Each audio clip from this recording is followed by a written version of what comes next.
सन्माननीय व्यासपीठ आणि मित्रांनो मैत्रिणींनो, सगळ्यात आधी मी प्राध्यापक विजय पवार, मधुकर दुबे या सगळ्यांचा आभार मानतो. त्या लोकांनी मला या ठिकाणी हात मिळवलं आणि मला या निमित्तानं बोलण्याची एक संधी उपलब्ध करून दिली. निश्चितच पश्चिम आशिया असो, साऊथ एशिया असो किंवा आशियान राष्ट्र आपण ज्याला म्हणतो, म्हणजे भारताच्या पूर्वेला ज्या राष्ट्र आहेत, association of south east Asian nation, ज्या 10 राष्ट्र आहेत, ते सगळं माझ्या अभ्यासाचे विषय आहेत. त्या ठिकाणी खरंच जे काही डिस्टर्ब एरिया ज्याला काय म्हणतो किंवा कॉन्फ्लिक्ट झोन, त्या कॉन्फ्लिक्ट झोनमध्ये जाऊन लोकांना भेटणं, लोकांशी बोलणं, त्याच्याशी संवाद करणं मला आवडतं. आज प्रामुख्यानं पश्चिम आशियाच्या संदर्भात मी बोलणार आहे. पण त्यापूर्वी मला गोष्ट काढायचं की युद्ध करणारे जे लोक असतात, युद्ध जे सुरू करतात, त्यांना नेहमी असं वाटत असतं की तुमच्या 1 आठवड्यात 10 दिवसात असे युद्ध जिंकणार. परंतु तसं होत नसतं. युद्ध सुरू करणं सोपं असतं, परंतु युद्ध थांबवणं कठीण असतं. म्हणजे युद्ध कधी थांबवायचं? युद्ध जर थांबवत नसेल तर त्यासाठी प्लॅन बी काय आहे? प्लॅन बी देखील असला पाहिजे. पण प्लॅन बीचा कोणी विचार करत नाही, कारण त्याला असं वाटतं युद्ध करणाऱ्यांना की आपण जिंकणार. क्लासिक उदाहरण म्हणजे रशिया आणि युक्रेनचं. 2022च्या फेब्रुवारीला युद्धाची सुरुवात झाली. पुतीनला असं वाटत होतं की सर्व शक्तिमान आहे, ताकद आहे, शस्त्र आहे, पण लहान राष्ट्र आहे. आणि युक्रेनचा परत क्रिमिया नावाचा जो काय भाग आहे तो 2014 मध्ये तोडला रशियाने. त्यामुळे देखील कमकुवत झालेला. पण तेही युद्ध अजून संपलेलं नाही. पुतीन अजूनही जिंकलेलं नाही. त्यामुळे आता देखील ट्रम्प आणि नेत्यांना असं वाटतं असेल की इराणात फास्ट काही पण जाणार नाही. आठवड्यात 10 दिवसात युद्ध संपणार. 3 आठवडे झाले. युद्ध संपणं किंवा थांबण्याची काही चित्र दिसत नाही. ती पुन्हा वाढण्याची चित्र दिसतात. आणि त्याला कारण म्हणजे परवा गेल्या 2 दिवसात ज्या काही गोष्टी घटना घडल्या त्याचा आपण विचार करावा. परवा इराणच्या 5 गॅसफिल्ड जे आहेत, प्रत्येक इराणची सगळ्यात महत्वाची आणि मोठ्या प्रमाणात अटॅक होती. त्या ठिकाणी इस्रायलने हल्ला केला. त्याचा लगेच त्याचा महत्व ट्रम्पच्या लक्षात आणायचं. म्हणजे ट्रम्पच्या लक्षात म्हणजे ट्रम्पच्या ॲडवायझरांच्या लक्षात. ट्रम्पच्या लक्षात येणं कठीण होतं. त्यामुळे ट्रम्पने त्याचं जे सोशल मीडिया जे आहे, ट्रूथ सोशल, त्यात त्याने पोस्ट केलं की या ठिकाणी हल्ला करणार त्याची आम्हाला माहिती होती. म्हणजे याचा असं काय होतो की इस्रायल आणि अमेरिका या दोघांकडे कॉर्डिनेशन नाही. किंवा त्याचे जागतिक परिणाम इराणनी जे काही म्हटलेलं, इराण म्हटलं आता याचा आम्ही बदला घेणार आणि त्याप्रमाणे त्यांनी इराणनी लगेच कतार म्हणजे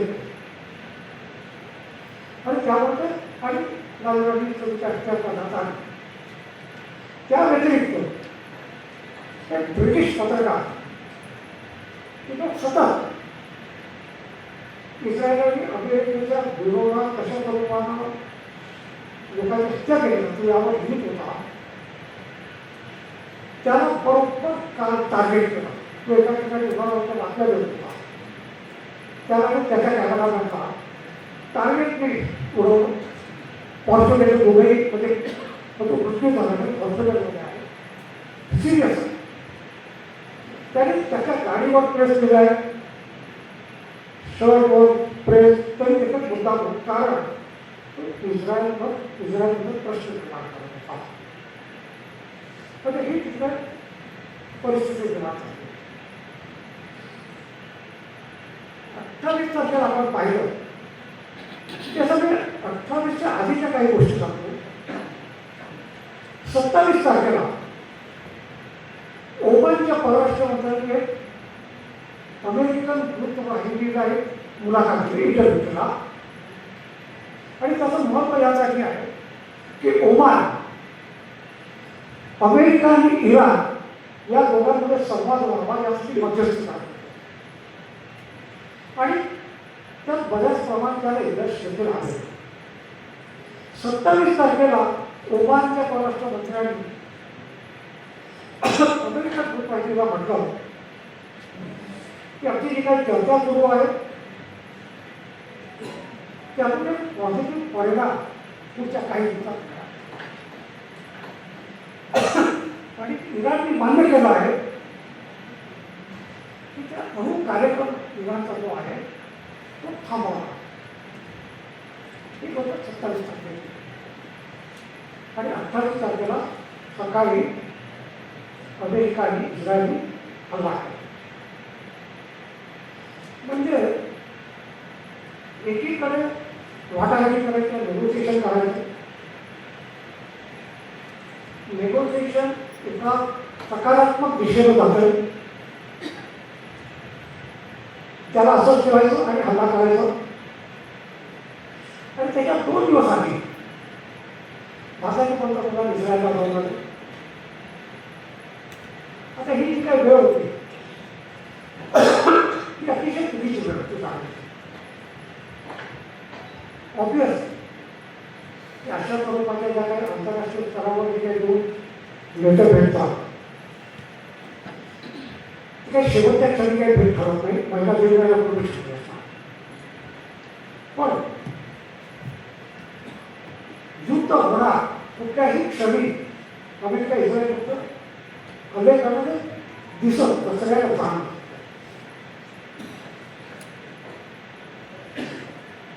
पंतप्रधान परत आल्यानंतर लगेच आक्रमण करण्यात आलं. ओमानची वाटाघाटी सुरू होत्या. त्यापूर्वी आपल्या सगळ्यांना आठवत होतं की गेल्या वर्षी जून महिन्यात इराणवर हल्ला करण्यात आलेला आणि ज्याला 12 दिवसाचे युद्ध म्हणतात. 12 दिवसाचे युद्ध चाललेलं. आणि 12 दिवसाच्या युद्धात नंतर डोनाल्ड ट्रम्पने म्हटलेलं की आम्ही इराणचा अणु कार्यक्रम संपूर्ण उद्ध्वस्त केलेला आहे. अशा प्रमाणे ट्रम्प म्हटलेले.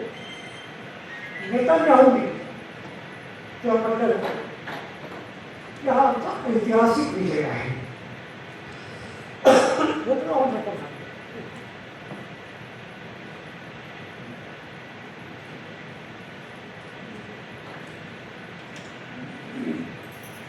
जर जून महिन्यात इराणचा अणु कार्यक्रम तुम्ही संपवला असेल तर आता जे काही ट्रम्पने कारण दिलेलं युद्धासाठी तर एक महत्त्वाचं कारण होतं की इराण अणुबॉम्ब बनवण्याच्या खूप जवळ पोहोचलेला आहे. हे एक कारण होतं. आणि त्याच संदर्भात जर आपण विचार केला तर इंटरनॅशनल ॲटॉमिक एनर्जी एजन्सी जी आहे त्याच्या प्रमुख ग्रोसी म्हणून आहे. त्यांनी मागच्या महिन्यात एक स्टेटमेंट केल्यानंतर त्यांनी म्हटलं ग्रोसी की आम्ही जे काही माहिती गोळा केली आहे त्याच्या आधारे आमच्याकडे असा कुठलाही पुरावा नाही की आम्ही सांगू शकू की इराण अणु कार्यक्रम विकसित करत आहे. ग्रोसी IAEA बऱ्याच प्रमाणात म्हणजे सगळीकडे नाही पण तो IAEA अनेक न्यूक्लिअर प्लांटमध्ये काही ठिकाणी जाण्याची त्याला परवानगी आहे, त्याला ॲक्सेस आहे. म्हणजे आई याला त्याचं इंटरनॅशनल एजंट त्याने त्या लोकांना आणि एकूण याच्या आता परवा आपण वाचलेलं बातमी सगळ्यांनी तर अमेरिकेचे काउंटर टेररिझम सेंटर जे आहे त्याच्या प्रमुखांनी त्याचे राजीनामा केला. त्याचा मानवमध्ये ज्याचा तो immediate threat to the American interest असं तुम्हाला तरी म्हटलं आहे. अमेरिकन इंटरेस्टचा काही लवकर काही होईल असं काही दिसत नाही. थ्रेट अमेरिकन लोक म्हणतात हे सगळ्या बॅकग्राऊंडवर 28 हजारावर पहिल्या ह्याला आहे तुला आणि खाली माझं पण माझ्या दृष्टीनं त्यापेक्षा सगळ्यात भार गोष्ट विधान शहरात 400हून अधिक शांकरी मुली मारल्या गेल्या. खरं आंतरराष्ट्रीय नियमाप्रमाणे शाळेवर हल्ला करणं, हॉस्पिटलवर हल्ला करणं हे सगळं वॉर करायचं आहे. आणि ह्याला झाल्यानंतर अमेरिकेच्या लक्षात आलं आणि म्हणून दोन टप्पे असणार की इराणने स्वतः हा हल्ला करून टाकला आहे असं काम म्हणते. पण आपल्या सगळ्यांना अमेरिकन माध्यम जे आहे त्याचं सगळ्यांनी कौतुक केलं पाहिजे. द न्यूयॉर्क टाइम्स आणि CNN या दोघांनी त्या ठिकाणी जाऊन करायची सगळी चौकशी केली आणि त्यांनी त्यांचा रिपोर्ट दिला. ज्या स्वरूपाने हल्ला करण्यात गेला, ज्या स्वरूपाने क्षेपणास्त्र वापरले गेले ते सगळं माझा अमेरिकेकडेच आहे आणि म्हणून तो हल्ला जो काही करण्यात आला तो इराणकडून नाही तर अमेरिकेकडून झाला. अशा न्यूयॉर्क टाइम्स, CNN आणि अन्य अमेरिकेतल्या वर्तमानपत्रात गेलं. याला म्हणतात फ्रीडम ऑफ द प्रेस. म्हणजे एका स्थानी पाहिलं तर राष्ट्रद्रोही पण माध्यमांसाठी वस्तुनिष्ठ बातम्या देणं ते माध्यमासाठी महत्त्वाचं असतं आणि ते अमेरिकन माध्यमांनी केलं. ते 28 तारखेला झाल्यानंतर मला लगेच त्याच दिवशी मला 2014 डिसेंबरमध्ये पाकिस्तानच्या पेशावर शहरात आर्मी पब्लिक स्कूलमध्ये तहरीक-ए-तालिबान पाकिस्तान नावाच्या एका दहशतवादी संघटनेने केलेल्या हल्ल्याच्या त्या हल्ल्यात एकूण 150 लोक शाळेत मारले गेले. त्या जवळपास 135 शाळेचे लहान मुलं आणि मुली.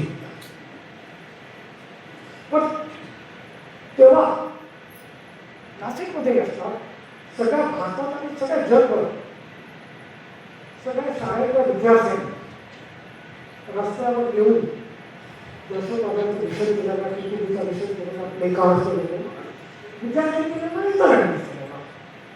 तर भारतात सगळीकडे झाल्या सगळ्या राज्यात सगळ्या शहरात आणि त्याप्रमाणे आंतरराष्ट्रीय. पण 400 शाळकरी मुली मारल्या गेल्या. तसं पुढे काही निरीक्षण झालं नाही. एक आपण लक्षात दिलं पाहिजे हत्या एका माणसाने किंवा एका राष्ट्राने केली म्हणून ते निषेधार्ह आणि दुसऱ्या एका राष्ट्राने जर हत्या केली तर त्याबद्दल मौन बाळगणं अशा प्रकारे काहीतरी असू शकत नाही. हत्या ही हत्या मुलांची असेल किंवा इतर कोणाची त्याला सारख्या ह्याच्यातनं त्याचा निषेध केला पाहिजे, त्याच्यावर बोलला पाहिजे. पण विनाच्या घटनेबद्दल असं कोणी बोलत नाही, असं कोणी लिहित नाही. कारण अनेक पण हा जो काही हे जे काही निकष आहे ना आपल्याला जे काही चुकीचं आहे जे कोणी चुकीचं करत असेल त्याबद्दल बोललं पाहिजे. आणि जेव्हा तुम्ही बोलत नाही त्याचा अर्थ असतो की अप्रत्यक्षरित्या आपण त्याचा समज करतो. अप्रत्यक्ष प्रत्यक्ष समज नाही. पण या सगळ्याबद्दल खूपच काही आता युनायटेड नेशनचे सगळे जनरल अँटोनियो गुटेरेस यांनी म्हटलं इट्स वॉर नाही. बघूया पुढे काय होतं. पण या सगळ्यांना आज हा युद्ध आपल्या घरात सगळ्या किमती वाढतात. एक असा अंदाज व्यक्त केला जातो की आज पर बॅरल क्रूड ऑइल जे आहे 2 दिवसापूर्वी $100 होते, आता $119 बनलेले आहे. आणि अशाच स्वरूपानं जर चालू राहिलं तर ते $200 आणि ते $200 होणार. आणि त्याचबरोबर लक्षात घ्या आपला रुपया जो आहे खाली गेला आहे. आज $1 म्हणजे ₹93.31 झालेला आहे. म्हणजे 91 पासून 93 गेल्या एका महिन्यात 91 पासून 93 वरली आहे. म्हणजे जेवढे डॉलर वाढतात त्याचबरोबर आपले रुपये देखील जास्त हे लक्षात घ्यावं लागेल. आणि म्हणून त्याचा सर्वात सर्व परिणाम आपल्या सगळ्यांच्या जीवनावर होणार आहे. म्हणजे ऑलरेडी टंचाई सगळीकडे जाणवतं. सरकारचं म्हणणं आहे याच टंचाई नाही, परंतु जमिनीची वास्तविकता ही आहे, वस्तुस्थिती आहे की टंचाई जाणवते. आता दुसरे लोक जेवायला लागले मासिक मेनू कार्ड वरती लिमिटेड मेनू, म्हणजे त्या लिमिटेड मेनूमध्ये तुम्हाला सिलेक्ट करायचं आहे. मुंबईत अनेक रेस्टॉरंट बनतात आहेत, अनेक रेस्टॉरंट. आणि त्याचं सगळ्यात मोठं नुकसान करून होतं की मुंबईत लाखो बाहेर विद्यार्थी येतात शिकायला किंवा नोकरी करायला. त्या सगळ्यांचा तोडपाडा खरंच म्हणजे ही स्थिती आहे. हे असं आहे की आपण यातून कशा स्वरूपाने बाहेर पडला पाहिजे. आपलं धोरण काय असलं पाहिजे की ज्यामुळे अशा स्वरूपाचं संकट येणार. तर मला असं वाटतं की काही गोष्टी आपण लक्षात घेतो की जे काही झालं त्यानंतर 2 आणि 3 मार्चला भारताचे पंतप्रधान 8 राष्ट्रांच्या प्रमुखांशी बोलले. तर Israel, Jordan, UAE, Saudi, Bahrain, Qatar हे सगळे राष्ट्र होते. तर इराणचे बोलवलं आहे. इराणचे खामेनी ऑस्ट्रेलिया भारताची पक्ष झाली नाही. तर भाजपच्या काही लोकांनी असं म्हटलं ते यासाठी नाही की संविधानिक पद घेतो असं त्यांचं म्हणणं. पण खरंच संविधानिक पद म्हणजे त्याचं संविधानच अशा स्वरूपात आहे की त्याचं स्पिरिच्युअल किंवा रिलिजियस जो लिडर सुप्रीम लिडर ते घटनात्मक गोष्ट आहे.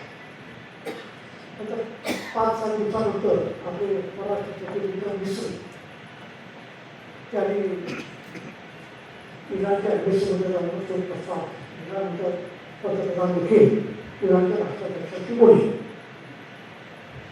इराण त्याला खूप जवळचा आहे. इराण संस्कृती आणि आपले खूप जवळचं नातं आहे. OIC जे आहे ऑर्गनायझेशन ऑफ इस्लामिक कोऑपरेशन त्या पाकिस्तान अनेकदा काश्मीरचा मुद्दा होती. त्या काश्मीरच्या OIC मध्ये भारताचा मित्र म्हणून इराण काम करतो. पाकिस्तानचा विरोध त्या ठिकाणी इराण करतो. दुसरं की इराणसोबत आपल्या 2019 पर्यंत तेलचा आपण तेल घेत होतो, इम्पोर्ट करतो, आयात करतो. 2019 नंतर अमेरिका आपण बंद केलं. इराणसोबत आपला जो काही तेलचा जे काही व्यवहार होत होता त्याच्या जवळचा 40 ते 45% रक्कम जी आहे ती रुपयामध्ये होती.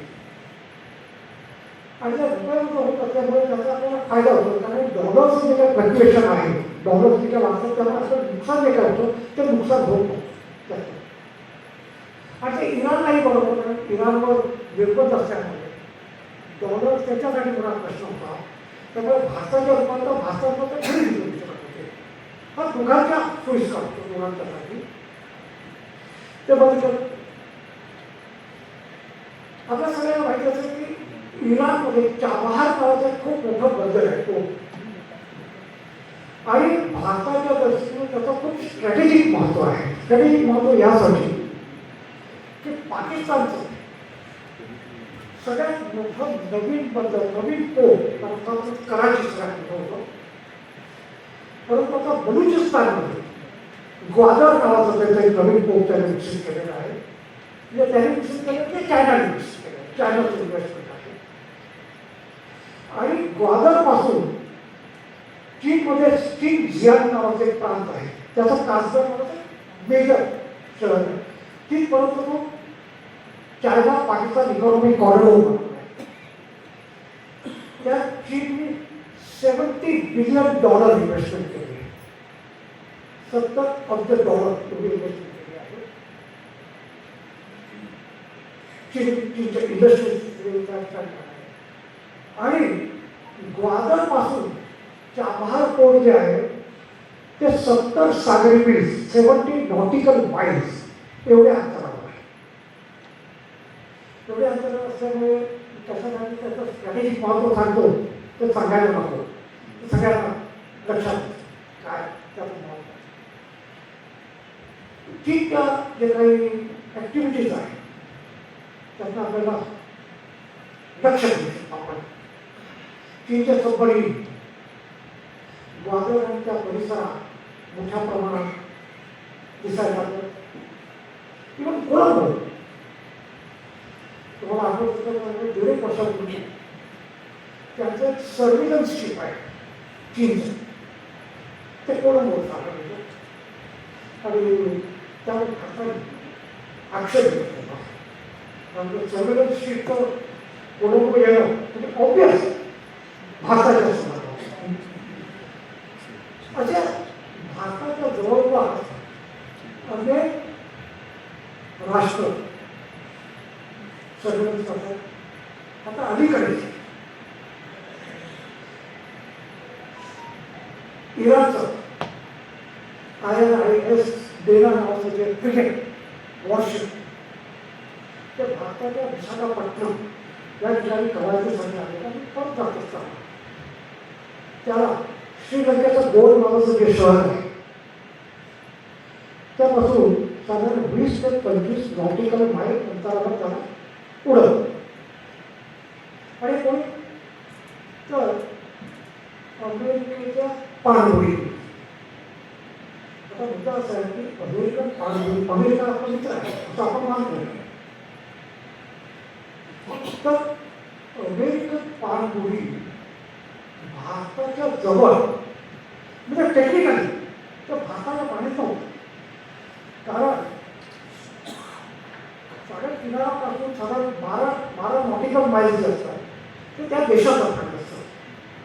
त्यानंतर मग कॉन्टिनेंटल आणि त्यानंतर 300 किलोमीटर, 300 सागरी किलोमीटर माईल हे एक्सक्लुझिव्ह इकॉनॉमिक झोन. टेक्निकली त्या भारताच्या पाणी हिंदी महासागरामध्ये सबमरीन नव्हते, पण भारताच्या जवळ. आणि अमेरिका भारताचा जर मित्र असेल तर अमेरिकेने भारताला सांगायला पाहिजे की आमचे सबमरीन या ठिकाणी एवढे दिवस राहणार. तसं झालं नाही. आणि आपल्या जवळ आपले पाहुणे म्हणून जे शिप आले त्या शिपला श्रीलंकेला 20 ते 25 नॉटिकल माइल्स लांब होतो. त्यामुळे श्रीलंकेच्या तिकडे पाण्यात होतं. पण श्रीलंका खूप जवळ असल्यामुळे आणि समुद्राचे काही नियम असतात ते नियम परवा असं झालं की पाकिस्तानचे 6 मच्छीमार ओमानच्या इकडे त्यांचे बोट बुडाली आणि ते पाण्यात. इंडियन नेव्हीने त्या सगळ्यांना वाचवलं. समुद्राचा एक नियम असा असतो की कोणी उडत असेल तो ते पाहत नाही तो कुठल्या देशात आहे. जवळ जे काही शिकवतो त्याचं काम असतं की तो कोणी असेल त्या कुठल्या देशात असेल त्याला वाचवणं हा समुद्राचा एक नियम. समुद्राचे काही लोक काम करतात त्याच्यात एक संकेत आहे. पण या ठिकाणी आपल्याकडे येऊन बरोबर आणि निश्चितच श्रीलंका नेहमी मदत केली लोकांना रेस्क्यू करा. इंडियन नेव्ही देखील सहभागी इंडियन नेव्हीने देखील लोकांना रेस्क्यू करा असं लाभ म्हणतो. पण अमेरिकेमध्ये अशा प्रकारची हरकत आपल्या जवळ होतं असं अमेरिका अशा प्रकारे चीनच्या ज्या काही गोष्टी येतात त्याबद्दल देखील आपण विचार केला पाहिजे. आणि रशियाच्या जरी आल्या तरी देखील तसंही देखील आपल्याला विचार म्हणजे माझं असं मत आहे की आपण आवाज ऐकू येईल काय? माझं असं मत आहे की ज्या काही घटना घडत असतात त्यावर भारताने भूमिका घेतली पाहिजे. पण आज आपण कुठेही भूमिका घेत असताना दिसत नाही. म्हणजे अमेरिकेला म्हणजे सिक्युरिटी काउन्सिलमध्ये भारत मेंबर नाही आता सिक्युरिटी काउन्सिलमध्ये, परंतु बहरीनने एक प्रस्ताव सिक्युरिटी काउन्सिलमध्ये मांडला आणि त्या प्रस्तावावर 135 राष्ट्रांनी सही केली, त्यात भारत देखील होता. आणि सिक्युरिटी काउन्सिलने तो ठराव 13 विरुद्ध 2 मतांनी मंजूर केला. कारण सिक्युरिटी काउन्सिलमध्ये 15 मेंबर असतात. तो ठराव अशा स्वरूपानं होता की इराणकडनं शेजारील राष्ट्रांवर जो काही हल्ला करण्यात आला आहे तो अतिशय चिंतनीय आहे आणि तो थांबवला पाहिजे.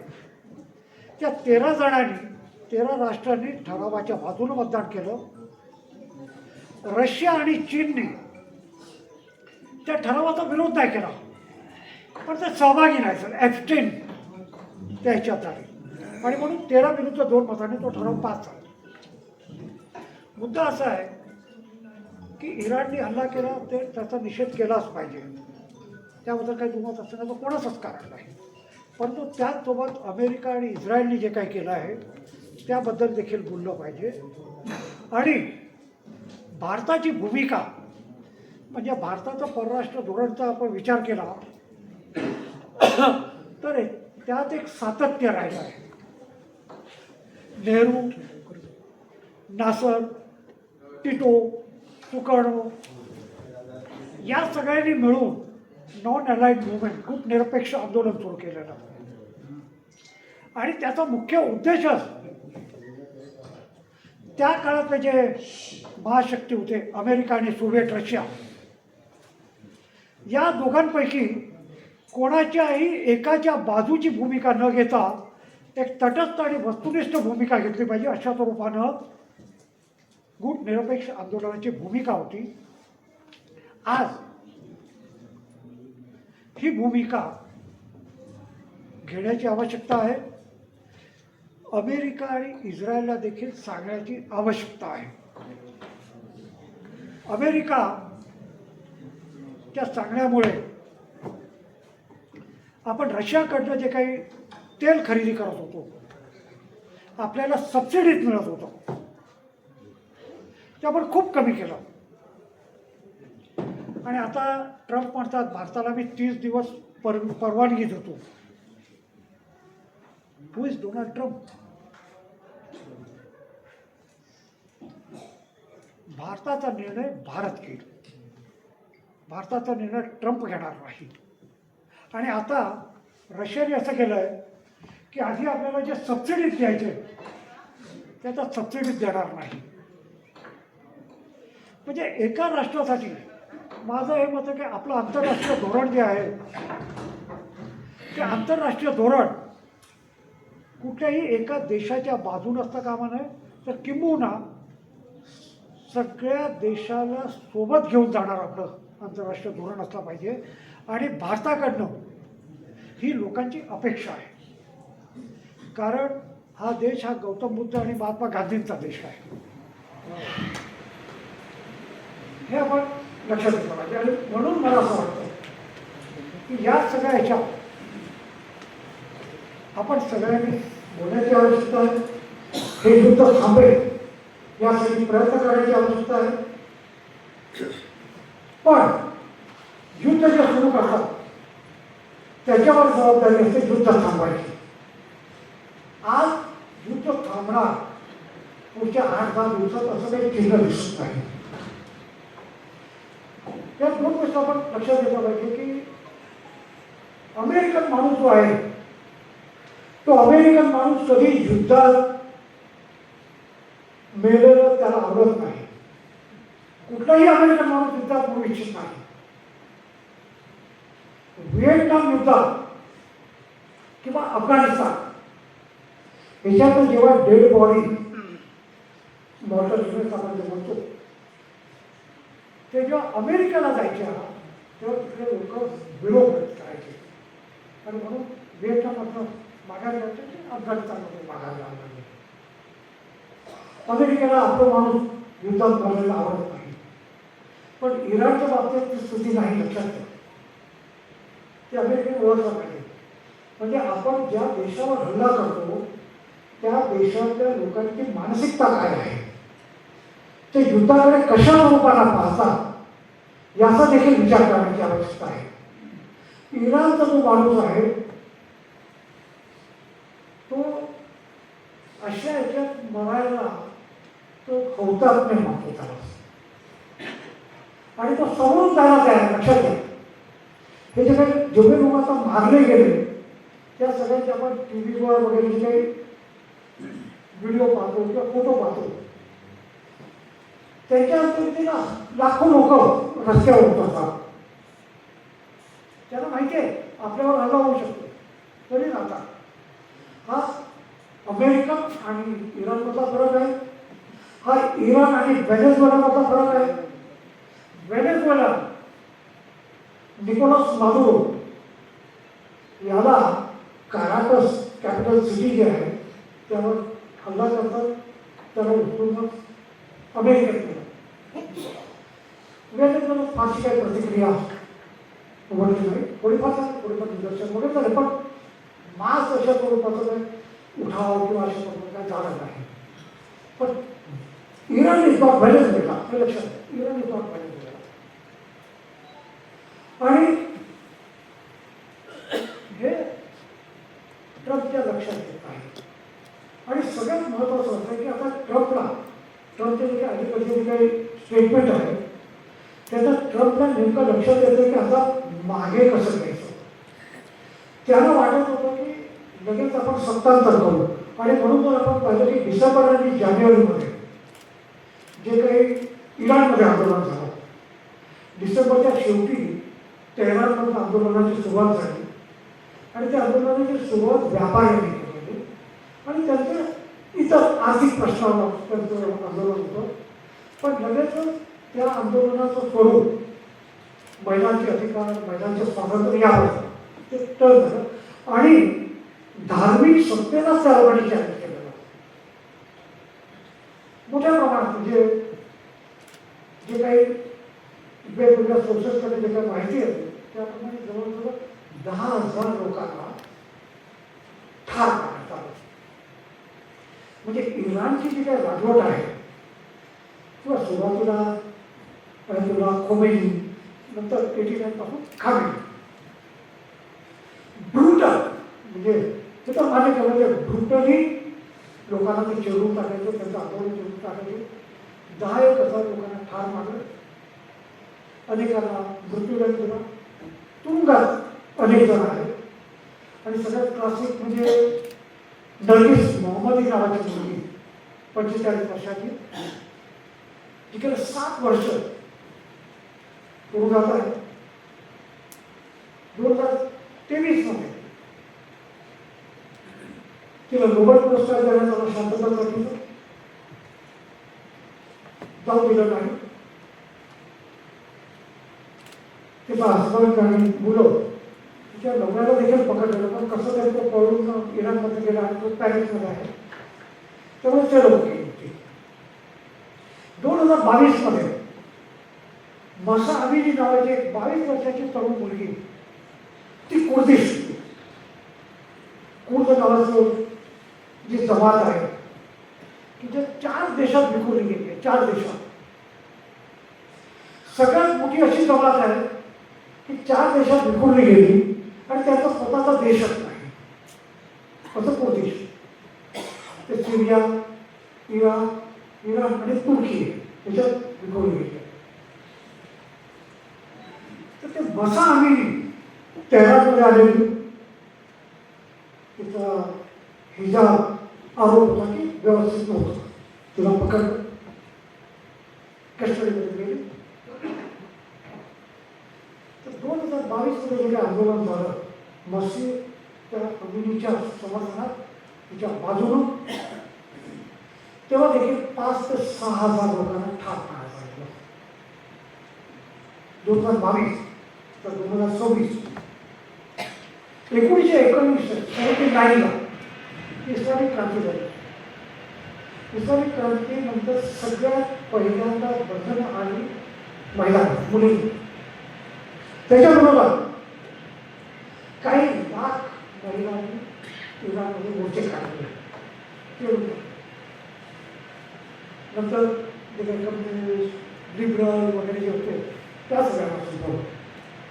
पण इराणचं संस्कृती, इराणचं कल्चर जे आहे, दर 4-5 वर्षांनी एवढे हजारो लोकांना मारून टाकण्यात येतो, तरी ते लोक रस्त्यावर विरोध करतात. हे लक्षात घ्या. त्यालाही त्यांनी सत्ता घेतली. आणि म्हणून सुरुवातीला तुम्ही जर ट्रम्पचं ऑब्झर्वेशन केलं असेल, ट्रम्पने सुरुवातीला एक स्टेटमेंट केलेलं आणि ते इराणच्या सत्ताधाऱ्यांना उद्देश होतं की तुम्ही अजून जर लोकांना मारलं तर आम्ही त्यांच्या मदतीला येत आहोत, ते दिसू नका. नंतर काही दिवसांनी त्यांनी म्हटलं की आता तुम्ही सत्ता काबीज करा, पण सत्ता अशी काबीज करता येत नाही. आणि अशा प्रकारच्या युद्धामुळे माझं असं मत आहे की तिकडच्या महिलांचं जे काही आंदोलन होतं स्वातंत्र्यासाठी, अधिकारासाठी, त्या आंदोलनाला मोठा सेटबॅक मिळाला, मोठा खेळ. कारण अशा स्वरूपाचं जेव्हा देशावर युद्ध होतं तेव्हा देशातली जनता आपले प्रश्न विसरून सत्ताधाऱ्यांच्या बाजूने होता. आणि त्यामुळे इराणमध्ये हे जे काही महिलांच्या अधिकारासाठी जे काही आंदोलन चाललं आहे ते आता काही प्रमाणात कमजोर होण्याची शक्यता आहे. पण इराणी संस्कृती कशी आहे की आपल्यापैकी काही लोक इराणी फिल्म्स पाहत असतील. तर इराणी फिल्म्स एवढ्या प्रोग्रेसिव्ह फिल्म्स आहेत. तर 1979 नंतर किमान 7 वेळा लोकांनी उठाव केला, किमान 7 वेळा. आणि प्रत्येक वेळी काही हजार लोक मारले गेले. पण तो त्यांचा रिवोल्ट जो आहे लोकांचा तो थांबत नाही, तो अजूनही कायम आहे आणि ते पॉझिटिव्ह आहे. आणि म्हणून की इराणची ही बाजू देखील आहे, आपण लक्षात घेतलं पाहिजे. म्हणजे इराणवर अमेरिकेने कुठे हल्ला केला, अमेरिकेचा उद्देश इराणचे अंतर्गत जी काही गोष्टी आहेत. खरं मी या मताचा आहे की जगात कुठलीही गोष्ट एखाद्या देशाची अंतर्गत बाबत असूच शकत नाही. कारण बलुचिस्तानमध्ये डॉक्टर महारत बलोच नावाची एक महिला 36 वर्षाची, तिच्या वडिलांना मारलं. तिला माहीत नव्हतं आपल्या वडिलांना मारलं. 4 वर्षानंतर कळालं. वडील वडिलांना चर्चा करण्यात आली. आज बलुचिस्तानमध्ये अनेक, आपण सगळ्यांना माहिती आहे, आपण वाचतो बलुचिस्तानमध्ये काय झालं. हल्ले जाफर एक्सप्रेसबद्दल आपण वाचलेलं. जाफर एक्सप्रेसला देखील हायजेक हा शब्द बरोबर आहे, पण दुसरा शब्द वाचतो त्यामुळे हायजेक केला. पण बलुचिस्तानमध्ये सगळ्यात पॉवरफुल जर कोणी असेल तर बलोच लिबरेशन आर्मी नाही, तर डॉक्टर महारत बलोच सगळ्यात पॉवरफुल आहे. कारण तिथं शांतता आणि अहिंसेवर विश्वास आहे. महाराज म्हणून एका वर्षापासून बोलत आहे. मी महाराज म्हणून खूप लिहिलं आहे महाराज म्हणून. आणि या सगळ्या काही तिकडच्या मुली आहेत जे आज मुली लीड करतात. शेवटी कुठेतरी जगात आज अहिंसा आणि शांततेवर जे लोक बोलतात त्यांना लोक त्यांचं अनुकरण त्यांना फॉलो करतात. म्हणजे महाराज बरोबरच्या दिसतं. इराणमध्ये घेतले. इराणमध्ये मोहम्मद नबीच काय भांडत होती अधिकारासाठी. शस्त्रामध्ये अहिंसक पद्धतीनं लढत होती. तिच्या आधी शिरीन इबादी ते नोबेल पुरस्कार मिळाले. आज ते लंडनला आहे. पण ती देखील हेच म्हणते की इराणच्या महिलांना अधिकार मिळाले पाहिजे. म्हणजे आपण जेव्हा इराणवर अमेरिका इस्रायल हल्ला त्याच्या टीका करत असताना इराणची जी देखील वस्तुस्थिती आहे ते देखील आपण लक्षात घेतली पाहिजे. ते देखील याचा विसर होता कामा नये. आणि म्हणून आता पुढे काय होईल असा अंदाज आहे की $200 पर बॅरल क्रूड ऑइलची किंमत जाऊ शकते. त्याचा काय परिणाम होईल. आणि इराणची मला असं वाटतं की इराणच्या बाजूला म्हणजे मला आश्चर्य झालं पण मला निश्चितच एक कुतूहल असं झालं. कारण राज ठाकरेंनी देखील जाहीर म्हटलं की भारतात इराणच्या बाजूने उभं राहायला पाहिजे होतं अशा मला वाटत. मला असं वाटतं की भारताची भूमिका भूमिका न घेणं हे भारताचं परराष्ट्र धोरण कधी निघतो. भारताचं परराष्ट्र धोरण भूमिका घेणं असतं. आणि देशाचं जे परराष्ट्र धोरण असतं देशात असतं. ते नेहरूचं परराष्ट्र धोरण नसतं किंवा मोदीचं परराष्ट्र धोरण असतं. त्यात सतत एक कन्सिस्टन्सी असली पाहिजे असं माझं मत आहे. आणि म्हणून की इराणची जर आपण चांगले संबंध आपले राहिले असते म्हणजे संबंध बिघडणार यावर माझा विश्वास नाही. इराणने आपण 2 जहाज सोडले. परंतु त्याचसोबत चीन आणि रशियाच्या जहाजावर प्रतिबंध नाही. हॉर्मुझच्या समुद्रभूमीवर त्यांना येऊ देऊ शकतो.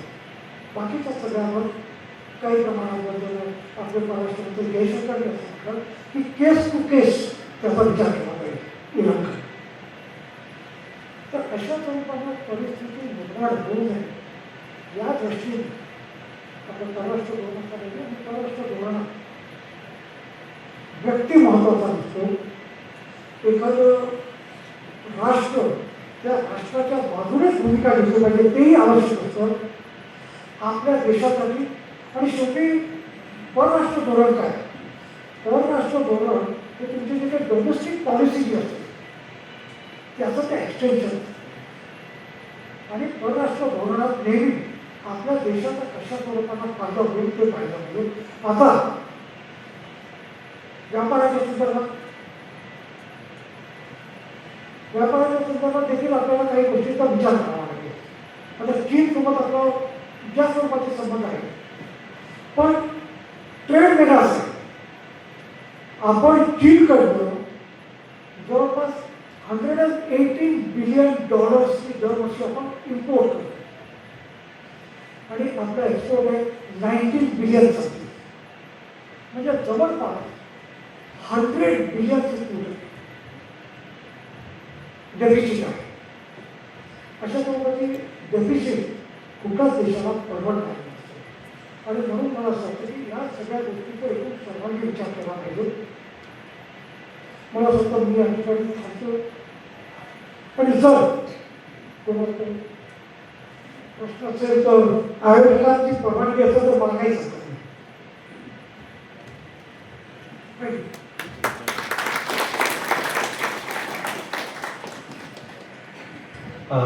सरांनी अतिशय विस्तृतपणे आपल्यासमोर सगळा हा जो काही इतिहास, भूगोल आणि जे काही अर्थकारण चालू आहे, सध्याचं राजकारण चालू आहे ते मांडलेलं आहे. जर कोणाला काही प्रश्न विचारायचे असतील तर कृपया हात वर करा, आपण एकेकाला संधी देऊ. तर मला प्रश्न असा आहे की भविष्य काळामध्ये म्हणजे काही कालावधीनंतर सुद्धा हे युद्ध थांबतं, तर भारत आणि इराणच्या संबंधामध्ये काही विकृष्ट येऊ शकतात का, किंवा त्याचे काही कॉन्सिक्वेन्सेस काही होऊ शकतात? इन्स्टावर किंवा फेसबुकावरती इस्रायल आणि इराण दोन्हीकडल्या बातम्यांच्या नुसता प्रचंड गडिमाड चालू असतो आणि त्यातलं खरं कुठलं खोटं कुठलं काही सांगण्याचा आपला मार्गच नाही. म्हणजे उदाहरण द्यायचं झालं तर नेत्यानेहू जिवंत आहे की नाही असा जेव्हा व्हायला लागलं, प्रश्न निर्माण झाला, तेव्हा नेत्यानेहू एका रेस्टॉरंटमध्ये जाताना त्याचा मुद्दा व्हिडिओ दाखवला. तर तसाच व्हिडिओ इराणच्या एका मेलेल्या लीडरचा त्यांनी दाखवला. म्हणजे एआयच्या वापराने काय वाटेल ते दाखवता येतं. तर तुम्ही एक सांगू शकाल का की विश्वसनीय असा सोर्स इस्रायल किंवा इराणच्या बाबतीमधला बातम्यांचा कुठला आहे? तुम्हाला काही कल्पना आहे का? सांगतो की ऑल न्यूज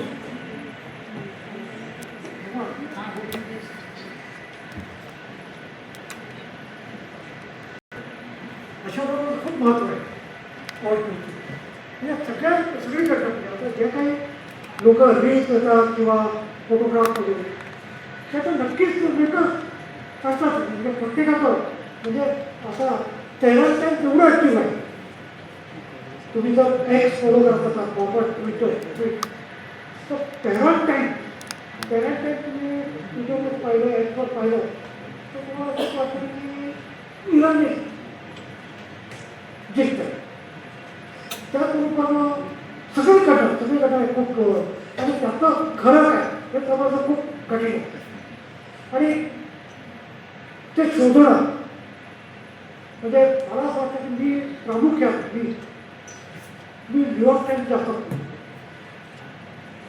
न्यूयॉर्क टाईम्स आणि न्यूयॉर्क टाईम्स आणि मग आम्ही सगळ्यांना मग वॉशिंग्टन पोस्ट आणि वॉल स्ट्रीट जर्नल. पण त्या ह्याच्यात बऱ्यापैकी कारण तर ट्रम्पच्या बाजूने अजिबात नाही. आणि इनफॅक्ट न्यूयॉर्क टाईम्सने या सगळ्या ह्याच्यात अत्यंत महत्त्वाची बातमी दिलेली जे भारतात फारशी आली नाही की ट्रम्पला युद्धासाठी कोणी तयार केलं. तर आपण सगळे म्हणतो की नेतान्याहू आणि ऑब्वियस नेतान्याहू त्याच्यात महत्त्वाचं कारण नेतान्याहू किंवा इस्रायल त्यांचा एजंडा इराण. आज असं झालं की आखाती राष्ट्र आपण जे काय म्हणतो एकेकाळी सगळे राष्ट्र पॅलेस्टाईनच्या बाजूने जे काय बोलतो आज तसं काय सिनारिओ नाही. अनेक आखाती राष्ट्र इस्रायलच्या सोबत चांगले संबंध निर्माण झाले आणि काही जॉर्डन होतं, आधी सिरिया होता, आता सिरियाही नाही का सिरियामध्ये स्वतंत्र झालं. इराण पॅलेस्टाईनच्या बद्दल बोलतो त्यामुळे इराणला संपूर्ण त्याचं एजंडा आहे. पण त्याशिवाय सौदी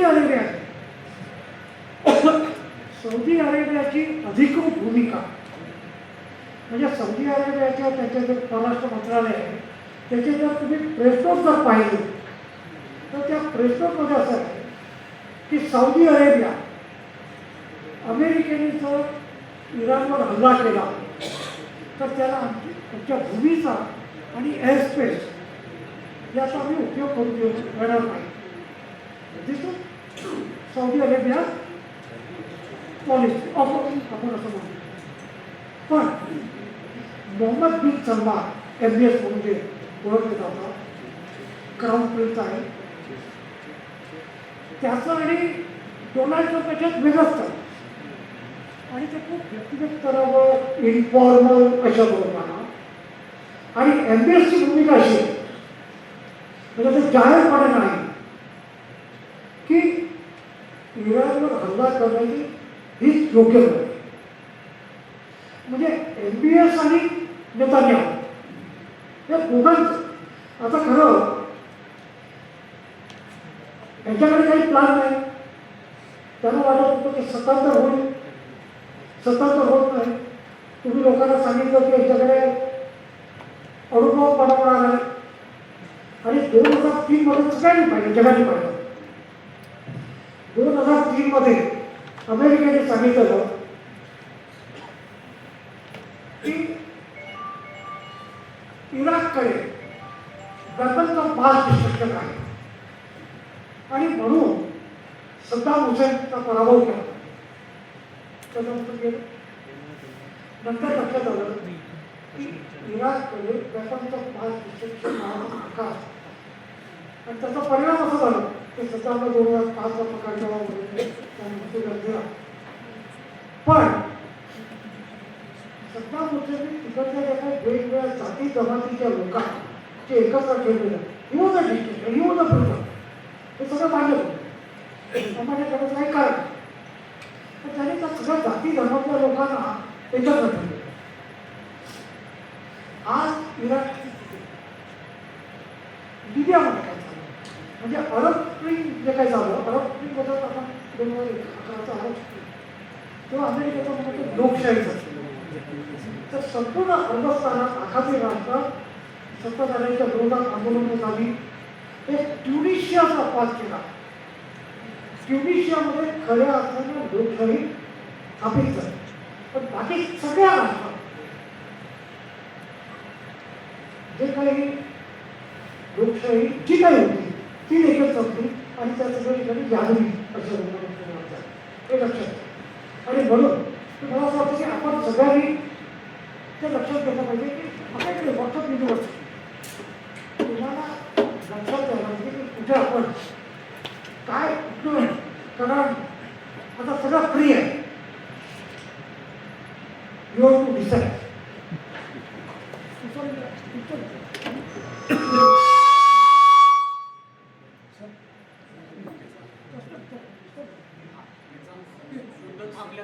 नाही, माझा प्रश्न असा होता की इराण हा आपला मित्र राष्ट्र होतं आणि आता युद्ध काही कालावधीनंतर संपेल तर त्यावेळेला भारत आणि इराणचे राष्ट्रीय संबंध जे आहेत तर ते कसे असतील त्याच्यामध्ये काही मला तर हे आहे की अशा प्रमाणे युद्ध झालं आणि प्रत्येक राष्ट्र त्यांच्या स्वतःचं हित पाहत प्रत्येक राष्ट्र म्हणजे भारतही त्याला अपवाद नाही कुठलंही राष्ट्र आणि कुठल्याही राष्ट्राचे अपवाद आहे की अल्टिमेटली तुमच्या राष्ट्राचं हित सगळ्यात केलं जातं आणि त्याप्रमाणे तुमचे रिलेशन होतात.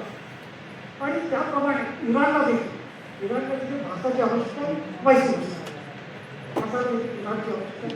रशियाची देखील आता पहलगामनंतर जे काही पाकिस्तानसोबत आपलं जे युद्ध झालं त्या डिफेन्समध्ये सगळ्यात महत्त्वाची भूमिका रशियाची S-400 जे काही डिफेन्स सिस्टम जी होती त्याच्यामध्ये खूप बदल झाला लक्षात घ्या. त्यामुळे रशिया देखील तेवढंच महत्त्वाचं आहे एवढ्याचा चांगला होणार. आणि आपण आता तेव्हा पहलगाम त्याच्यात आपण S-400ची मदत झाली आता आपण म्हणतो की S-800 घ्या. त्यामुळे आज जग असं झालेलं आहे की प्रत्येकाला एकमेकांवर डिपेंडंट राहणं भागच आणि त्या डिपेंडंट राहता आपलं स्वतःचं एक्झिस्टन्स आपलं स्वतःची इंडिपेंडंट आयडेंटिटी हे कायम ठेवली.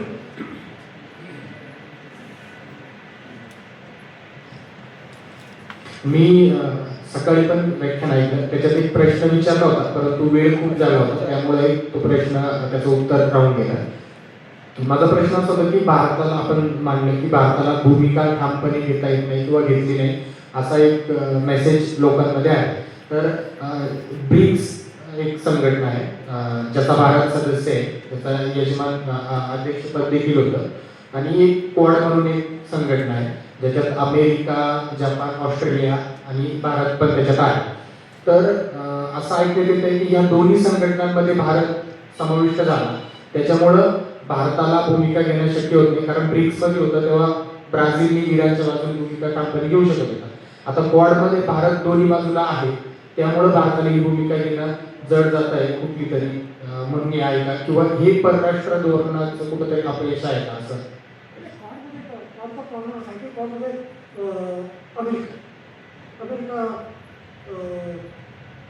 अमेरिकेमध्ये दोन भाग आहे.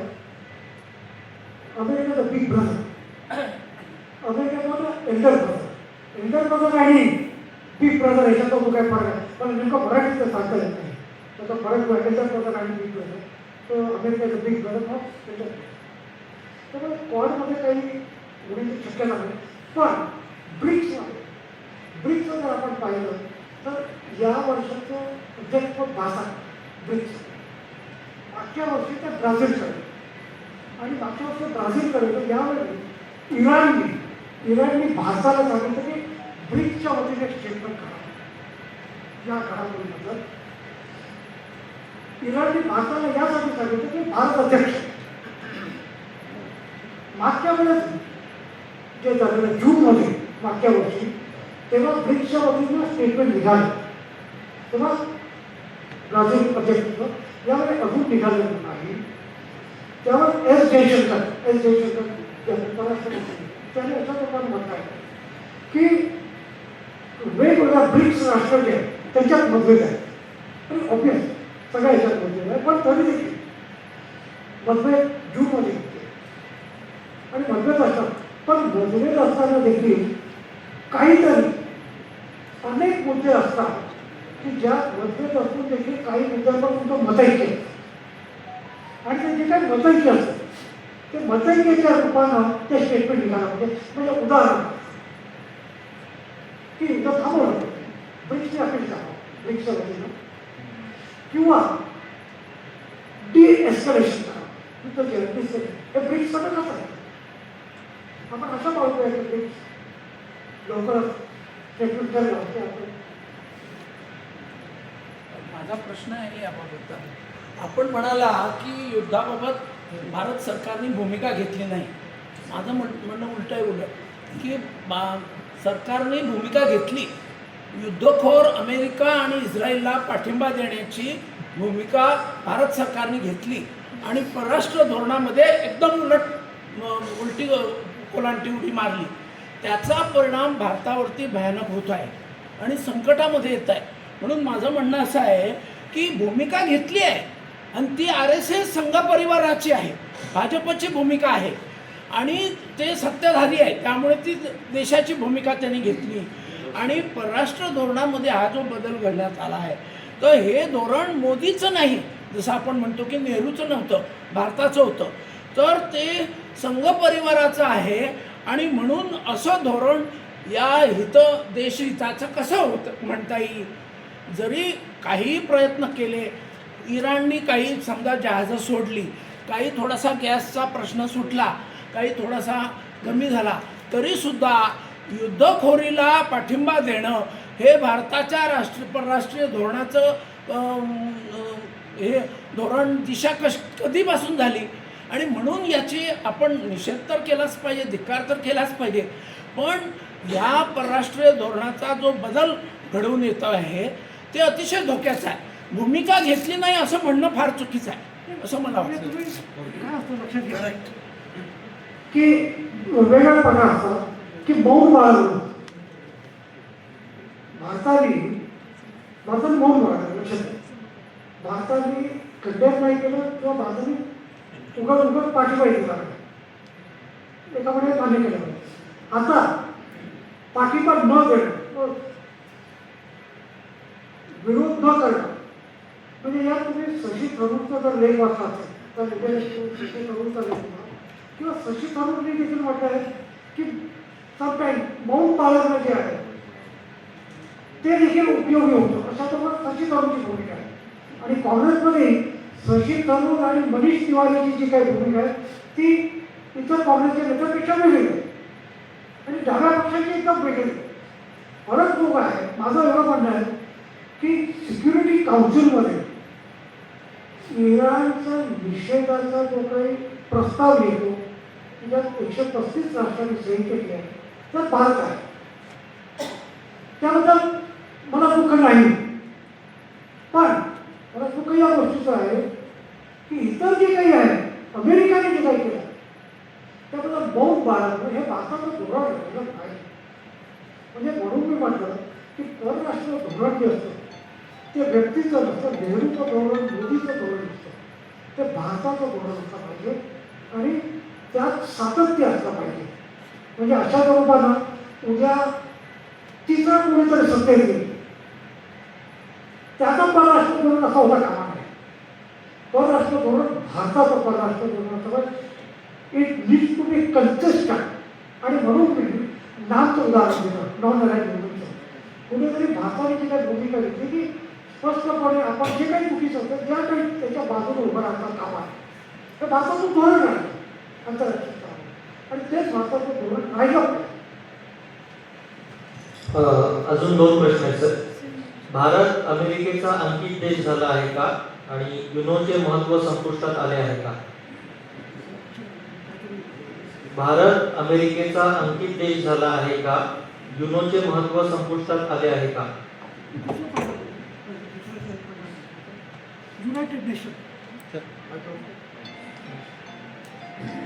संयुक्त राष्ट्र, त्याच्याबद्दल एक शब्द वापरला जातो की इट्स अ टूथलेस बॉडी. म्हणजे युएनमध्ये, जनरल असेंब्लीमध्ये किंवा सिक्युरिटी काउन्सिलमध्ये, सुरक्षा परिषदेत वेगवेगळ्या ठराव असतो, मंजूर होतात. त्याचा अंमल करण्यात काही यंत्रणाच नाही. किंवा ICC जे आहे, इंटरनॅशनल क्रिमिनल कोर्ट, त्या इंटरनॅशनल क्रिमिनल कोर्टाने पुतीनपासून अनेक विरोधात अटक वॉरंट काढली. काय म्हणजे त्याचं मी अनादर करत नाही. अशा प्रकारची बॉडी पाहिजे. आणि सुरुवातीला UN होता, नाव बदलून तर UN आहे. तर UNची स्थापनाच मुळात दुसऱ्या महायुद्धानंतर झाली. आणि त्याचा उद्देश असा करूचा होता की जगात युद्ध होऊ नये, जगात युद्ध होऊ नये, युद्ध थांबावे यासाठी UNची स्थापना झाली. पण आज ते काहीच करू शकत. पण एक गोष्ट आहे की अशा स्वरूपाचे जागतिक संघटना पाहिजे. आणि दुसरा पर्याय नाही म्हणून UN. आणि UN नाही चर्चा अशा स्वरूपात व्हायला पाहिजे विधिन UN जागतिक स्तरावर. त्यांना टूथ कशाबरोबर, कुठल्याच बॉडीपासून त्यांना टूथ कसं मिळेल, त्यांना एक्झिक्यूट कशा स्वरूपाने त्यांचे निर्णय करता येईल, अशा स्वरूपाचं मेकॅनिझम कशा स्वरूपाने डेव्हलप करता येईल यावर विचार करायला पाहिजे. म्हणजे एक तर UN सारखं नाही. आणि दुसरं आंतरराष्ट्रीय स्तरावर तुम्हाला अशा स्वरूपाने एखादा व्यक्ती, एखादा असा नेता तुम्हाला दिसत नाही की ज्याच्या शब्दाला एक नैतिक ताकद आहे, की ज्याच्या सांगण्यामुळे युद्ध थांबणार. महात्मा गांधी शेवटचा होता. त्यानंतर आंतरराष्ट्रीय स्तरावर अशा स्वरूपाचा कोणी माणूस नाही की ज्याच्या एक नैतिक ताकद आहे की तो सांगणार की युद्ध थांबवलं पाहिजे, नाहीतर मी त्या ठिकाणी जाऊन बसणार. पण महात्मा गांधी असते तर महात्मा गांधींनी सांगितलं की मी इराणला जाऊन बसतो करा. अशा स्वरूपाची आज ताकद. सध्याचं जे चित्र आहे त्यात अमेरिकेच्या दादागिरीला आता खीळ बसेल का, आणि ती बसली तर भारताच्या अंतर्गत राजकारणावरती त्याचा काय परिणाम होईल?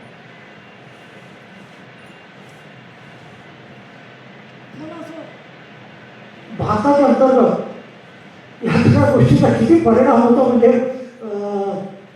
तेवढी महागाई, $190 ते $200 जरी झाले तरी काय त्याचं काय लोकांच्या. आता मी तुम्हाला सांगतो की नेहरूचं असते पार्लमेंट सेशन सुरू होतं. नेहरू पार्लमेंट सेशनमध्ये, पार्लमेंट सेशन असताना नेहरू कधी देशाच्या बाहेर जात नव्हते. पार्लमेंटमध्ये नेहरू बसायचे, स्वतः नोट घ्यायचे आणि स्वतः उत्तर द्यायचे. तर पार्लमेंट सेशनमध्ये पंतप्रधान यावर्षी चर्चाच कुठे काय फारसं झाले. केरळ, तामिळनाडू प्रकार निवडून होतात. त्यामुळे या सगळ्याच्या भारताच्या राजकारणावर काय म्हणजे परिणाम होत नाही. आणि त्याला मला कारण असं वाटतं की आम्ही जेव्हा कमवतो आणि शेवटी एक लक्षात घेतलं पाहिजे की मध्यमवर्ग जो आहे, मिडल क्लास जो आहे तो ओपिनियन मेकर असतो. म्हणजे मध्यमवर्ग काही असतो की तो रस्त्यावर होतो, तो आपलं मतं मांडायचं. बरोबर चुकीचं त्यातच तुझं जपू शकतो. पण तो रस्त्यावर उचलून तो विरोध करायचा. मध्यम वर्ग जो आहे तो सायलेंट झाला आणि तोच ओपिनियन देतात. माझा प्रश्न असा आहे, आपण याच्यामध्ये सांगितलं भारताने स्पष्ट भूमिका घेतली नाही, पण माझ्या मते एकदम स्पष्ट भूमिका घेतली नाही. कारण आपले पंतप्रधान 2 दिवस अगोदर युद्धाच्या अगोदर जाऊन आले. त्याच्यानंतर हल्ला झाला. हल्ल्यानंतर आपण साधा एक विषयसुद्धा नोंदवलेला नाही. याच्याने स्पष्ट होतो का आपण कुठे आहे, ज्यांच्याकडे तेल आहे ना, ऑइल आहे ना, गॅस आहे ना, आपण त्यांच्या बाजूने उभे, जेणेकरून आपली जे इंटरनॅशनल लेवलवर आपली जी भूमिका आहे ती एकदम खालून गेलेली आहे. आणि आपण सतत अमेरिकेच्या प्रेशरमध्ये राहतो, तर त्या प्रेशरमधून कसं निघायचं. कारण हे देशाचा प्रत्येक माणसाचा कचरा होतो. तर अमेरिका प्रत्येक टायमाला आपल्यावर दाब टाकतो आणि प्रेशर टाकत राहतो. आपण त्याला बळी पडत राहतो. याला एक उत्तर असं आहे की आपण एक अशी जागतिक स्तरावर चर्चा आहे की फॉरेन पॉलिसी जी आहे, फॉरेन पॉलिसी ती फॉरेन पॉलिसी मात्र डिप्लोमॅट पुरती मर्यादित करता कामा नये. कारण फॉरेन पॉलिसी डिप्लोमॅट ठरवतात ना, की जगात आता अशा स्वरूपाची चर्चा आहे that need to be people's foreign policy. त्या फॉरेन पॉलिसीमध्ये लोकांनी हस्तक्षेप केला पाहिजे. कशा स्वरूपाची फॉरेन पॉलिसी असली पाहिजे हा एक वेगळा चर्चेचा मुद्दा आहे.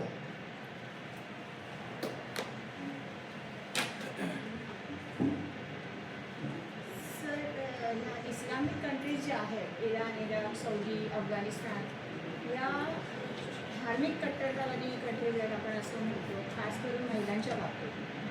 पण हे जे वॉर चाललं आहे, जे इराकच्या बाबतीत झालं, आता इराणच्या बाबतीत झालं, हे एनर्जी म्हणजे पेट्रोल, एनर्जी आणि ॲटॉमिक एनर्जी ह्याच्यासाठी चाललेलं आहे आणि पॉवरसाठी चाललेलं आहे. हे जगजाहीर आहे. पण त्या कंट्रीतला जो कट्टरतावाद आहे त्याचं लेबल देऊन मग तिकडच्या लोकांना आम्ही म्हणजे स्वातंत्र्य देण्यासाठी म्हणून आम्ही हल्ला करतो आणि त्याच्याकरता म्हणून एखाद्या कंट्रीच्या अंतर्गत कारभारामध्ये ढवळाढवळ करणं, म्हणजे इराकमध्ये जाऊन सद्दाम हुसेनला एक्झिबिट करणं, त्याच्यानंतर व्हेनेझुएलाच्या राष्ट्राध्यक्षांना उचलून आणलं, आता इराणवर हल्ला करून खामेनींना मारून टाकणं, ह्या गोष्टीकडे तुम्ही कसं बघता? म्हणजे ठीक आहे, आंतरराष्ट्रीय धोरणं असतात किंवा परराष्ट्रीय धोरणं असतात, पण त्या कंट्रीच्या किंवा एखाद्या कम्युनिटीच्या, एखाद्या धर्माच्या अंतर्गत बाबतीमध्ये ढवळाढवळ करण्याचा आणि त्याच्याकरता असा नरसंवाद ज्याच्यामध्ये इतर निरपराध लोकही मारतात, याच्याकडे तुम्ही कसं?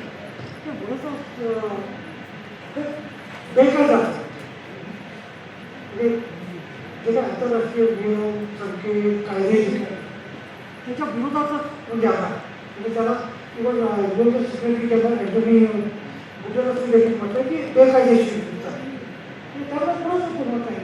म्हणजे एक अशी डिबेट असते, just war and unjust war. माझ्या ह्याच्यात there is nothing like just war. There is nothing like just war. आता जस्ट वॉर कोणाला म्हणतात, जे त्याचा जस्ट वॉर कोणाला म्हणतात, ते म्हणतात प्रिएम्प्टिव्ह युद्ध असते.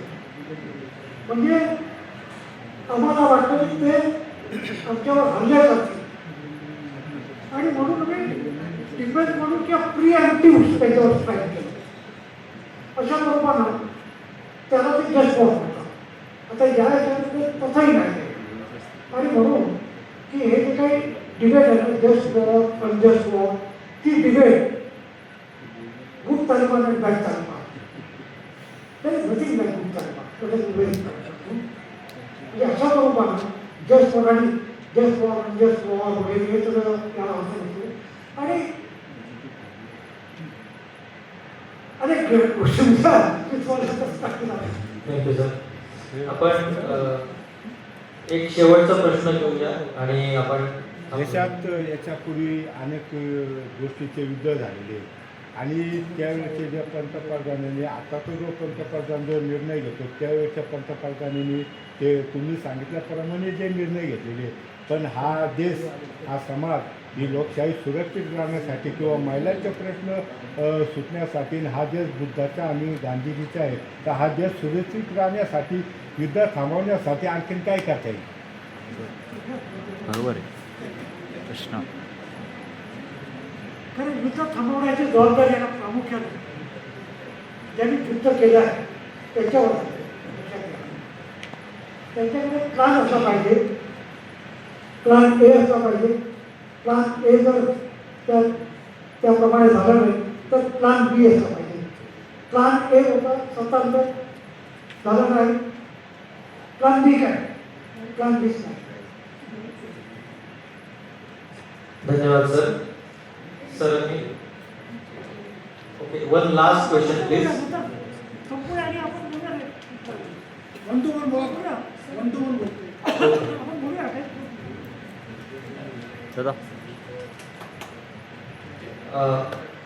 आपण कार्यक्रमाचा समारोप करून घेऊया आणि त्यानंतर पूर्ण असं म्हणताय सर तुम्ही. ओके कार्यक्रमानंतर one two one yes yes. आपण आता आभार प्रदर्शनाकडे बोलूया. मी स्वप्नीलला विनंती करतो की त्यांनी आभार व्यक्त करावे. धन्यवाद दादा. सध्या जो जे युद्ध चालू आहे आणि ज्या युद्धामुळे जो काही नरसंहार होत आहे याच्या जरा संपूर्ण जगालाच आता बघायला लागत आहे. खरं म्हणजे आजच्या पश्चिम आशियातील युद्ध आणि अस्थिर जग या विषयावर जतीन देसाई, ज्येष्ठ पत्रकार, आंतरराष्ट्रीय राजकारणाचे ते अभ्यासक आहेत, त्यांचं मी या व्याख्यानमालेच्या वतीनं आभार व्यक्त करतो. त्याचबरोबर सार्वजनिक वाचनालयानं देखील हे सभागृह उपलब्ध करून दिलं, त्यांचं देखील मी या ठिकाणी आभार व्यक्त करतो. आजची आयोजक संघटना ऑल इंडिया प्रोफेशनल्स काँग्रेस व संवाद अकॅडमी ऑफ एक्सलन्स त्यांचं देखील मी आभार व्यक्त करतो. तसेच आपण देखील या ठिकाणी हे व्याख्यान नीट ऐकून घेतलं त्याबद्दल आपलं देखील मी आभार व्यक्त करतो. आणि आजच्या व्याख्यानमालेचा या ठिकाणी समारोप झाला याचं मी जाहीर करतो. धन्यवाद. त्याचबरोबर आपलं राष्ट्रगीत आपण म्हणून या ठिकाणी समारोप करणार आहोत. सर्वांनी उभं राहायचं आहे. एक साथ राष्ट्रगीत सुरू कर. जनगण मन अधिनायक जय हे भारत भाग्य विधाता. पंजाब सिंध गुजरात मराठा द्राविड उत्कल बंग. विंध्य हिमाचल यमुना गंगा उच्चल जलधि तरंग. तव शुभ नामे जागे तव शुभ आशीष मागे. गाहे तव जय गाथा जनगण मंगलदायक जय हे भारत भाग्य विधाता. जय हे जय हे जय हे जय जय जय जय हे.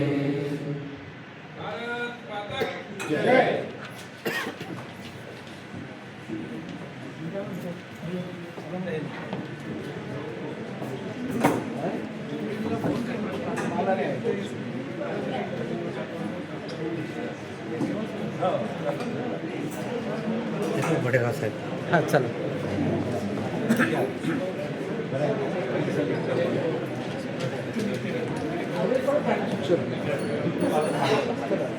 आज मुक्काम